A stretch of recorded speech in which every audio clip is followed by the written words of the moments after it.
If you weren't making your asparagus custard with 15 ingredients, what were you doing wrong?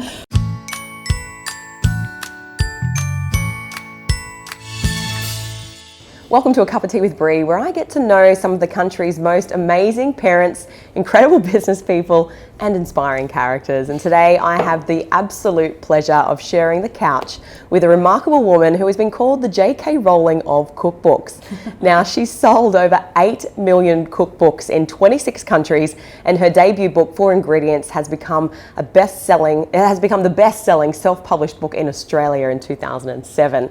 She's featured on Sunrise, The Today Show, A Current Affair, and now I'm proud to welcome Kim McCosker to A Cup of Tea with Bree. How you going, Kim? I'm really well, thank you. Great to have a cup of tea with you. What a lovely introduction. Oh, you're amazing. So I've seen you speak, and you know, you've got so many amazing stories to share. So I'm really pleased to have you here today. So I guess my business is all about, you know, helping parents and kids get to know people as well. And I really like to understand where they came from, their childhood and their family life. So that's why I wanted to do this interview with you, so that, you know, the mums and dads and children, I guess, can hear about your story, because not everyone gets to hear it. They just see the books and see this amazing woman. But I know it wasn't easy to get where you are today. And go, aren't you lucky? And I go, well, the harder you work, the luckier you become. It's really interesting how that happens, hey? Yeah, it doesn't just happen. I sort of say to my boys, you can't just sit back and wait for your ship to come to you. Yeah. Go to your ship, whatever it is, you know, whatever you're chasing, you got to work for it, because we really do live in the lucky country, and if you put in the hard yards, you can achieve anything. Anything is possible. Absolutely. I'm a girl who did a degree in finance, and now I've written 32 cookbooks. Anything is possible. So tell me about your childhood. Where were you born? Where did you grow up, and what sort of childhood did you have? So grew up eldest of 3 children, 2 younger brothers, and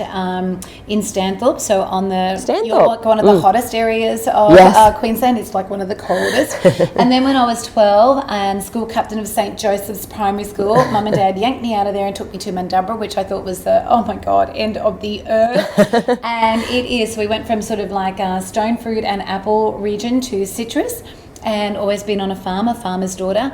And we went there, and that was probably my formative years, where I, you know, had my first crush on a boy, and, you know, I have my best friends in my life now still from that era, where Madonna's Like a Virgin was the soundtrack to our youth, you know. So it was, I think that's where I attribute growing up on the land, I attribute my really strong work ethic to as well, because we didn't really want for anything, but we had to work for everything. So I love it. And my boys are the same. Like my eldest is 16, and a year ago he wanted a motorbike, and I said, well, that's okay, but you've got to get yourself out there with your resume, and you've got to save for half of it. Because I think as well, when kids, I know us, when we were made to save for it, we appreciated it more, as opposed to it just being given all the time. Yes. So that's I think a big problem with today's society, especially with our youth, is that expectation of things being given to them, I guess. Yeah, and then a little country town. So then I went to boarding school on the Gold Coast, and then I went to work. We were class of 87.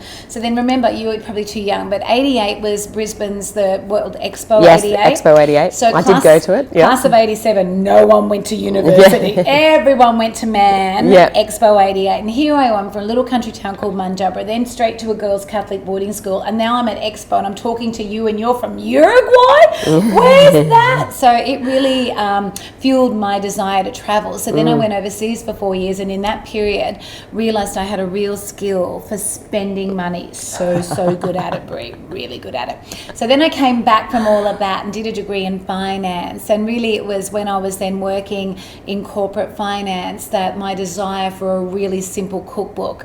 Because you were a mum then, weren't you? Yeah. So you fell pregnant, took maternity leave, and then this is how it started, right? This is how it started. I went, you know what, I couldn't find the book I was looking for. I couldn't find something really, because this was pre-GFC, and Jamie Gordon, Nigella were dominating, and if you weren't making your asparagus custard with 15 ingredients, what were you doing wrong? I'm like, oh my God, shoot me now.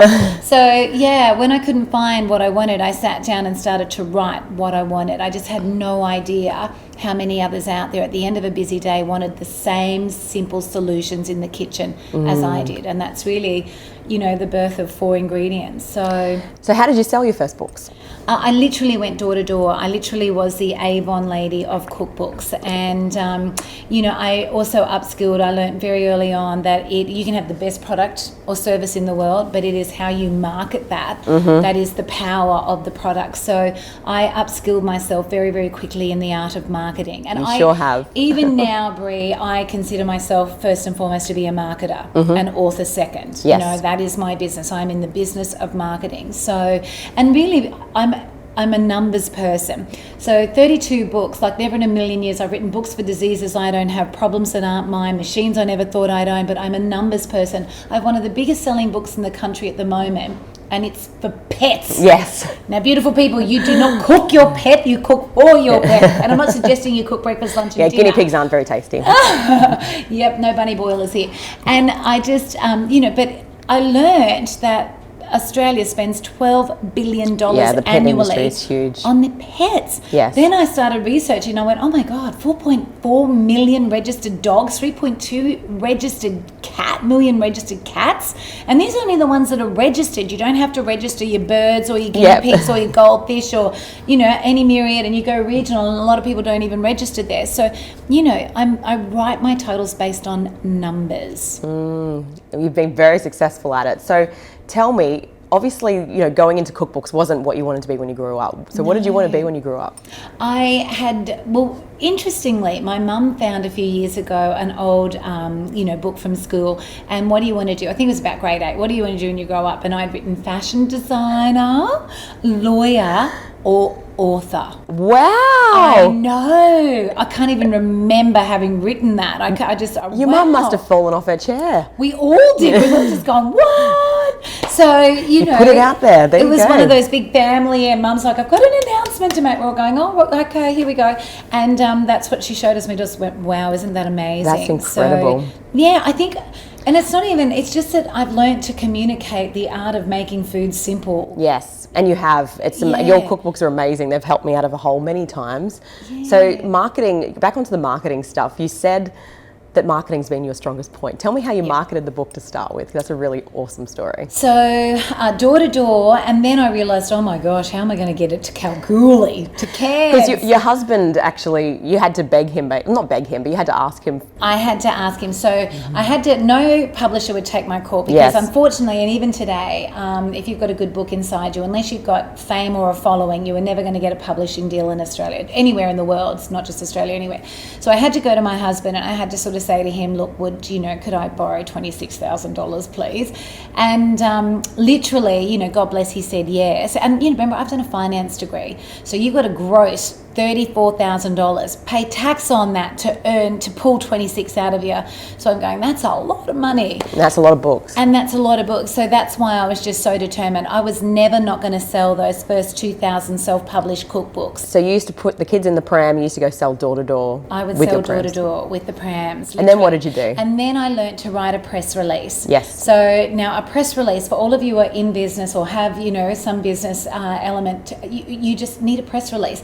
And it's the same story dressed up in a different way. It's like the original 4 ingredients cookbook, I wrote about 50 different press releases. One might have been about mince. It was still selling the same book.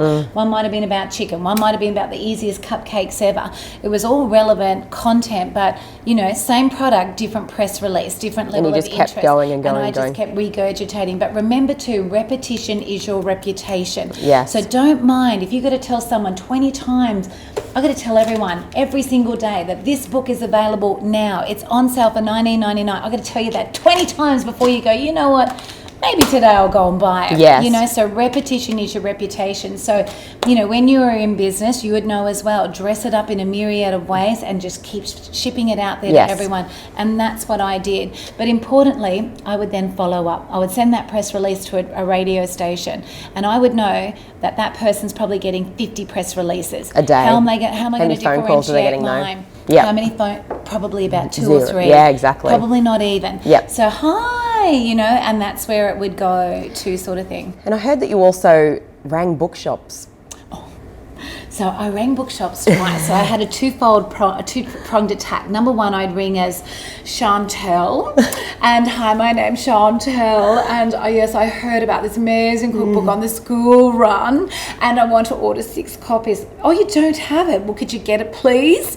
And then I'd ring back a week later as Kim McCosker, the author of, 4 Ingredients, and chances are it wasn't even the same person, but and any help you could give me in advance, I'm just a local author, I had to self-publish it, go the heartstrings. Yes. And then, maybe they'd move it from the second to the top eye shelf level or to an aisle end or all that kind of stuff. That is all marketing. And that doesn't just happen without you, making an effort to make it happen. And that is still why when I come to Kenj, you will find me randomly in the stores, in the aisles of Edmonton or Gordonvale or Atherton, because I just think that's where the realness happens. Yes, and you do that all over Australia.